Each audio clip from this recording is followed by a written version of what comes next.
ಇನ್ನು ಜಾತಿ ಗಣತಿ ವರದಿಗೆ ಪ್ರಬಲ ಸಮುದಾಯಗಳು ಆಕ್ಷೇಪ ಎತ್ತುತ್ತಾ ಇದೆ. ತಮ್ಮ ಸಮುದಾಯದ ಸಚಿವರು ಜೊತೆಗೆ ಈ ಮೂಲಕವಾಗಿ ರಾಜ್ಯದ ಮೂಲೆ ಮೂಲೆ ಕೂಡ ಜೊತೆಗೆ ಇದಕ್ಕೆ ವಿರೋಧ ಕೂಡ ವ್ಯಕ್ತವಾಗ್ತಾ ಇದೆ. ವರದಿ ಅನುಷ್ಠಾನವೇ ಬೇಡ ಅಂತ ಪಟ್ಟು ಹಿಡಿದಿರುವ ಕುರಿತು ಇಂದು ವರದಿ ಇದೆ. ಆ ವರದಿ ಏನಂತ ನೋಡೋಣ ಬನ್ನಿ.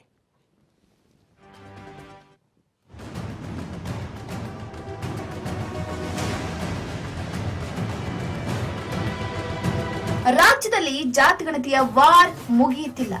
ವರದಿ ಅನುಷ್ಠಾನ ಬೇಡ ಅಂತ ಪ್ರಬಲ ಸಮುದಾಯಗಳು ಬಿಗಿಪಟ್ಟು ಹಿಡಿದಿವೆ. ರಾಜ್ಯ ಸರ್ಕಾರವು ವರದಿಯನ್ನ ಚರ್ಚೆ ನಡೆಸಲೇಬೇಕು, ಬಳಿಕ ನಿರ್ಧಾರ ಕೈಗೊಳ್ಳುತ್ತೇವೆ ಅಂತ ಹೇಳ್ತಾ ಇದೆ. ಕ್ಯಾಬಿನೆಟ್ನಲ್ಲಿರುವ ಪ್ರಬಲ ಸಮುದಾಯಗಳ ಸಚಿವರು ವರದಿ ಅನುಷ್ಠಾನಕ್ಕೆ ತೀವ್ರ ವಿರೋಧ ವ್ಯಕ್ತಪಡಿಸ್ತಾ ಇವೆ. ಇತ್ತ ಸಮುದಾಯಗಳು ಸಭೆ ನಡೆಸಲಿ, ಈ ಸಭೆಯಲ್ಲಿ ವಿರೋಧಿಸ್ತಾ ಇದ್ದಾರೆ.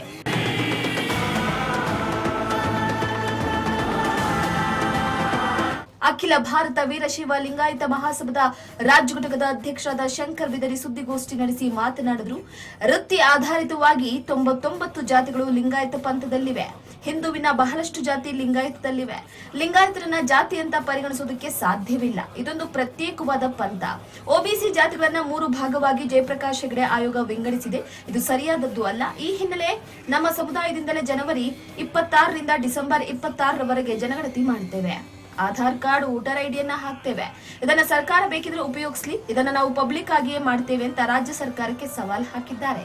ಜನವರಿ 26ರಿಂದ ಡಿಸೆಂಬರ್ 26ರವರೆಗಿನ ಅವಧಿಯಲ್ಲಿ ನಾವು ಕರ್ನಾಟಕದ 236 ತಾಲೂಕುಗಳಲ್ಲಿ ನಮ್ಮ ಸಮಾಜದ ಎಲ್ಲ ಜಾತಿಗಳ ಜನಗಣತಿಯನ್ನ ಮಾಡ್ತೀವಿ. ಅದರಲ್ಲಿ ಪ್ರತಿಯೊಬ್ಬ ವ್ಯಕ್ತಿಯ ಆರ್ಥಿಕ, ಸಾಮಾಜಿಕ, ಶೈಕ್ಷಣಿಕ ಪರಿಸ್ಥಿತಿ, ಶೈಕ್ಷಣಿಕ ಮಟ್ಟವನ್ನ ಬಗ್ಗೆ ಮಾಹಿತಿ ಸಂಗ್ರಹ ಮಾಡೋದಲ್ಲದೆ ನಾವು ಪ್ರತಿಯೊಬ್ಬರ ಆಧಾರ್ ಕಾರ್ಡು ಮತ್ತು 18 ವರ್ಷ ಮೀರಿದವರ ವೋಟರ್ ID ಕಾರ್ಡ್ ಅನ್ನು ಸಹಿತ ನಾವು ಹಾಕ್ತೀವಿ.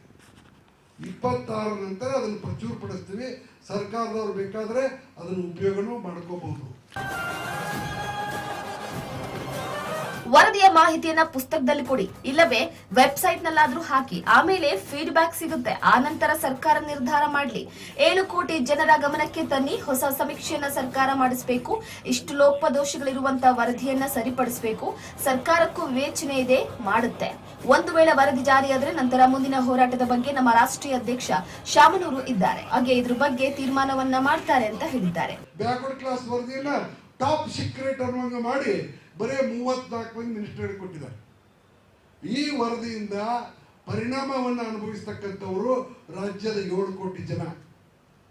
ಪ್ರತಿಯೊಂದು ಒಕ್ಕಲಿಗರಿರ್ಬೋದು, ಬ್ರಾಹ್ಮಣರಿರ್ಬೋದು, ಅಥವಾ ಜೈನರಿರ್ಬೋದು, ಅಥವಾ ಮುಸ್ಲಿಂ ಬಾಂಧವರಿರ್ಬೋದು, ಕ್ರಿಶ್ಚಿಯನ್ಸ್ ಇರ್ಬೋದು, ಅವರೆಲ್ಲರಿಗೂ ಅವರದೇ ಆದಂಥ ಸಾಮಾಜಿಕ ಸಂಘಟನೆಗಳಿದ್ದಾವೆ. ನೀವು ಈ ವರದಿಯನ್ನ ಅವ್ರಿಗೇನು ಎಲ್ಲರ ಮೇಲೆ ಪರಿಣಾಮ ಆಗ್ತಕ್ಕಂಥ ವರದಿಯನ್ನ ನೀವು ಯಾಕೆ ಪಬ್ಲಿಕ್ ಮಾಡ್ತಾ ಇಲ್ಲ?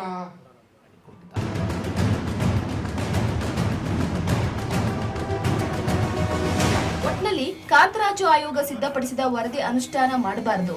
ಹೊಸದಾಗಿ ವರದಿ ಸಿದ್ಧಪಡಿಸಬೇಕು. ಒಂದು ವೇಳೆ ಅನುಷ್ಠಾನ ಮಾಡಿದ್ರೆ ಮುಂದಿನ ಹೋರಾಟ ರೂಪಿಸಲಾಗುವುದು ಅಂತ ಸರ್ಕಾರಕ್ಕೆ ಮಹಾಸಭಾ ಎಚ್ಚರಿಕೆಯನ್ನ ಕೊಟ್ಟಿದೆ. ಕ್ಯಾಮರಾ ಪರ್ಸನ್ ಶ್ರೀನಿವಾಸ್ ಜೊತೆ Basavaraj Ugar, political bureau, Raj news Kannada, Bengaluru.